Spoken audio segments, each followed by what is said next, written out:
Magandahan. Sariwa. Kasi yan sa timbagan? Pati yung sa tabi. Yung mga flying fish. Baka di may ahas. Basta may butas, may ahas.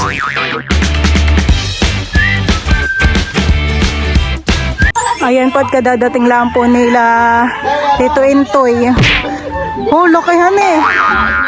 Laki ng huli ng Tito Intoy. Ilang kilo daw? May labas na kilo na? 12 or 11. Lapad, han eh.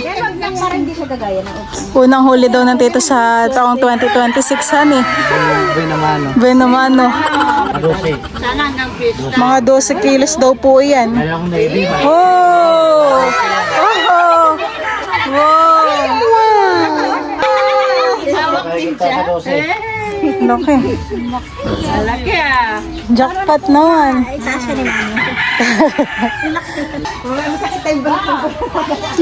Parang kasing haba po yata na itong hawak-hawak kong kawayan. Aba, hindi pa. Kasing laki nga. Kasing haba.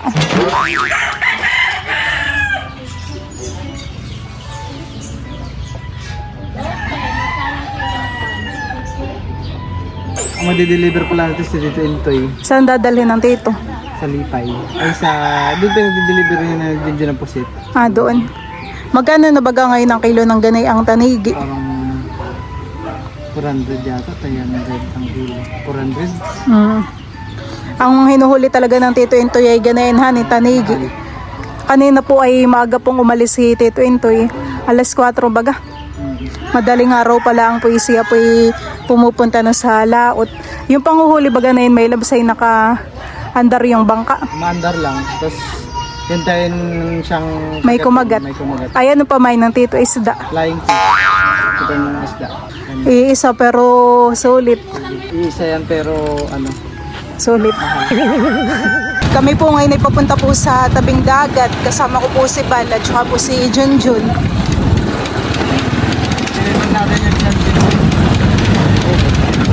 Ito pala may labs yung ginagawa ng mga Tito Intoy. Kasama. Tapos na daw bagay ito. Ito na lang. Mga katabi na. Yung cutting niya. Ito po yung mga ginagawang bangka po nila Tito Intoy. Nilalagyan po ng mga kawayan. Kami po ay papunta po muna dun sa bangka po ni Junjun.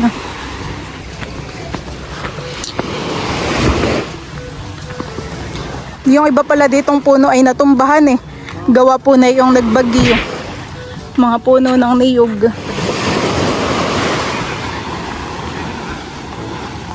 Nasaan yung bangka ni Junjun dito?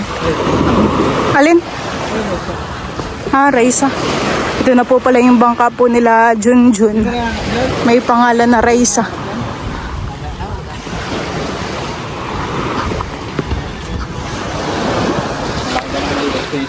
Puno da. Wow. Nasa ilang peraso din han eh. Ito malaki no? Oo nga han eh. Oh, laki. Anong tawag din? Tulingan? Galon-galon. Galon na tawag dito. Marinig natin. Hindi yan? Laki. Laki no? Inay-deliver pa han eh. Laki nga. Tagal kong nakuha to. Ha? Mga ano, 15 minutes. Kapag baga ng huli na ganun ay nakatigil, nakaandar din. Nakatigil. Ah, nakatigil. Tapos ito mga ilopin. Ay, naka-andar siya. Pag titigil. Ayan. Magandahan eh. Sariwa. Kasi yan sa timbagan? Yung dalawa daw pong isday na benta na po ni Junjun at may bumili daw po dito. Ito, iwan natin po. Walang.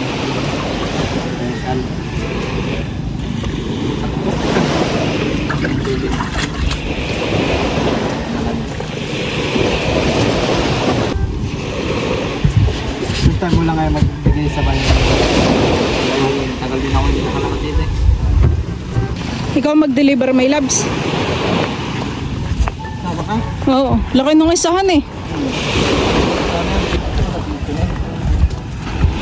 Si Junjun po ay palagi nang nasa Subic, nasa kanila ng mga nakaraang buwan han eh. Nabisi po si Junjun sa paglaot kaya minsan na lang po siya makapag-upload. Pag may time naman po ay nag-upload naman po si Junjun.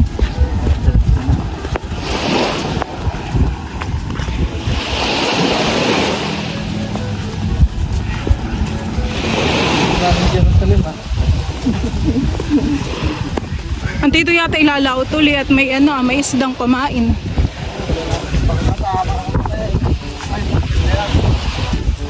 Baka pag sumama kayo walang huli. May balat. Tatlo yata ang huli ng tituhan eh.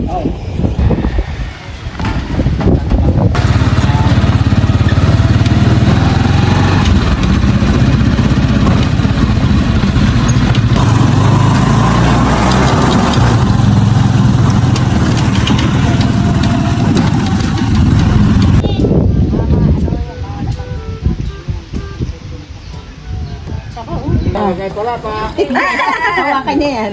Bawal tayo yung hawakan. Ayun na. O bayin tayo, bayin daw.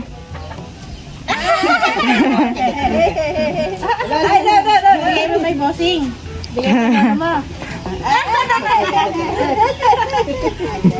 Lakihan eh. Wala ka ng picture. Yan po at ako po yung sumama po dito sa deliveran po ng isda. Ikiluhin na po yung mga huli. Ilang kilo kaya yung isang ayan? Ganon. 5.5. Buti nga nung tumagal. 5.5 po pala yun. Kasama ko din po si Bal. 5 sa peraso. Nakatalim ko yung dyan. Marami boss na pinakyaw na rin tayo eh. Ay, ang dami. Isang bangkaan ko, 42 kilos. Hindi dito sa tabi, sa auto. Dito lang sa tabi yung... Sa tabi. Yung Sa mga kasaba. yung mga nag-flying fish. Pinagsama-sama nila. Hindi, isa lang may-ari yun. Isang mangka, dito. Pero yung galing laot, Tapos ito naman po yung yellow pin. Piraso lang sa ito eh. 4.4 naman po. Ako nga, tanggiging ba naman? Apat na piraso yung ito niya. Kaya ako namili lang ng negoro na kung pain ko. Mabuti. Sabi ko, nagsilabas siya ang... Wala na. Tapos yung isang bangkaan ko naman, tag-plus. Galing lahat naman yun. Yun lahat naman. Maliliit nga lang kanya.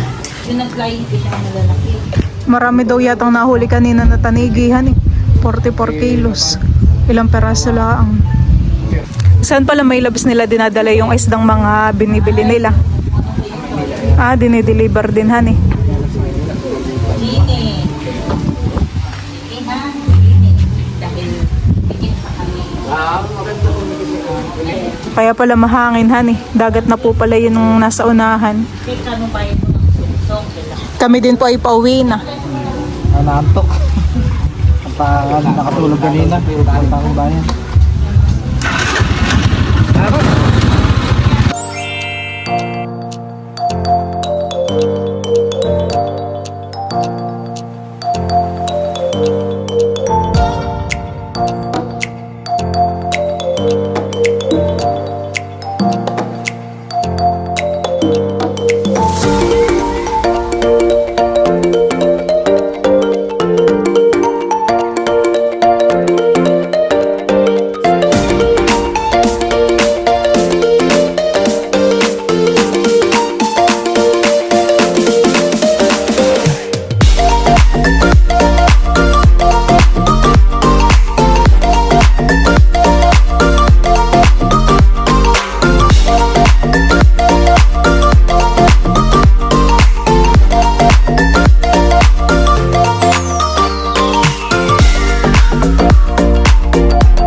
Ayan po mga kamilot at bali, yun pong isda po na nahuli po ni Junjun ay nililinisan po ni Tito Richie. At yan daw po ay sasahog po sa upo. Magluluto po ang nanay ng ginisa po na upo. Piprito po muna yung isdang tulingan. Sariwang sariwa naman po iyan. Kahuhuli po ni Junjun. No?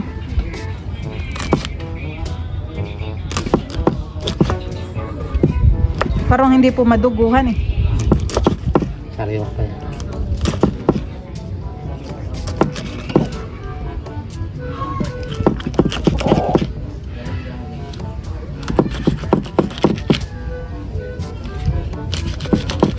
Si Tita Bibi po pala ay nag-uwi na po sa Subic.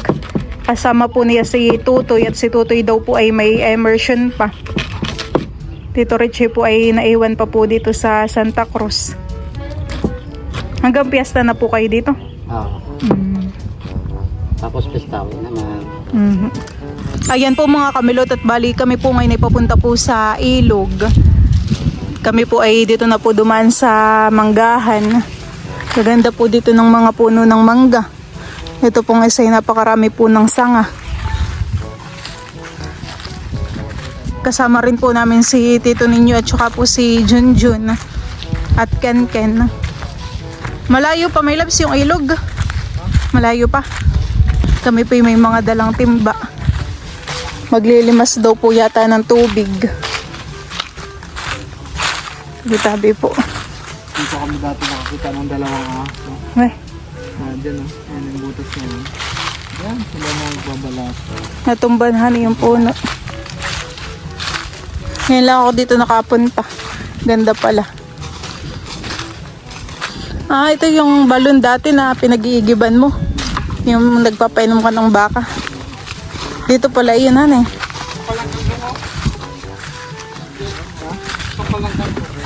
Oo nga, hanay.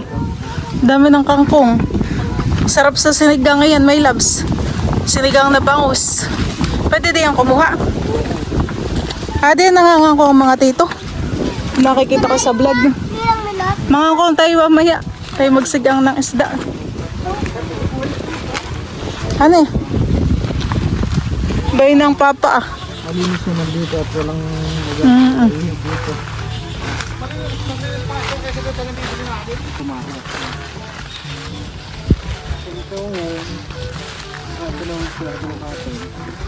Hindi yan ang papa eh. Sunod na rin natin. Kami po'y nandito na sa ilog. Ilog bagay ito may labsan eh. Walang gumagalaw. Dati daming gumagalaw dyan. Wala kami yata tayo. Nalimasan na nila. Naunahan na yatahan eh. So ito na ano, baka to. May bakas na ng ano. May gamit Paa. dito. Ano naman tayo? Hindi po rin internet siguro. Oo. Yung ganun. Yung ginagamit natin pang huli ng hipon han eh. Sisimain. Ang tubig kaya galing ng dagat? Ito nakaraan. Pagpunta mo pa lang dito, ang dami ng ano, gumagalaw na isda eh. Lumalangoy. Ngayon wala. Tahimik. Unahan tayo. Ano daw baga may labas ang isda na nandito? Mga dalag dito. Dalag. Sinigang hinarangan yan. Wala na nalimasan na. Nalimasan na yun. May bagong tubig naman doon. Di pa ito gano'ng matagal? Parang madami nga dito. Laking pa ano no? Ayan po at kami po ay mangangangkong na lang ni Bal. Ako pa na may natutuwang mangangkong kapag hindi na po. Natutuwa pa naman akong mangangkong kapag marami. Wala siguro, madali mo na makita yan pag may ahas. Parang hirap namang hanapin ng mga dulo-dulo. Talbos na kinukuha mo dyan ng kangkong. Si Junjun din po ay nagangangkong din. Kangkong pala masusilid natin sa timba, hindi isda. Hindi dalag. May plan B. Sarap na itong gulay yan eh. Libreng gulay po sa... Nakarang tagulan, wala ka mo daw. Kaya nga. Diyan lang ako sa gilid-gilid.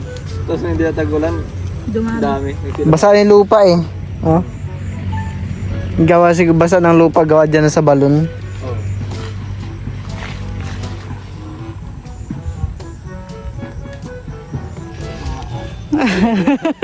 Oo nga pala han eh.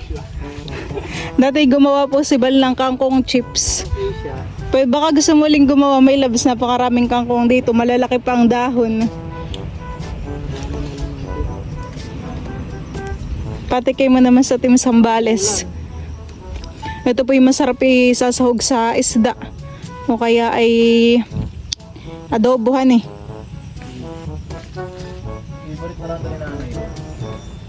Kung nakarang nagpapakuha siya nito, wala kami makuha eh. Dumami na ngayon han eh. Oo.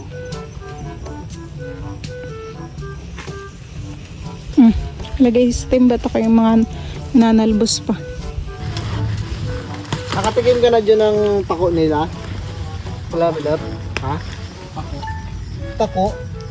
Pag pinapako salad, Pitasin lang tapos lagyan ng century tuna. Wala dito pero may nakita na ako nagdidindang pa ko doon sa butulan mala sa iba. Kami po ay tapos ng manguha po ng kangkong. May tubig pa yan na. Balon. Baka di may ahas. Dito talaga. Dito dalawang butas. Basta may butas yan eh. May ahas.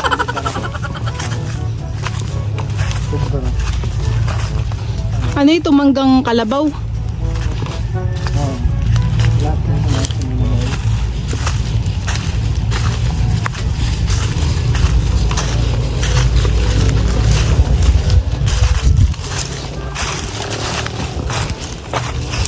Ganda naman ditong tumambayhan eh. Maglalagay ka ng duyan. Tapos tutulog kapag gising may ahas ka ng katabi.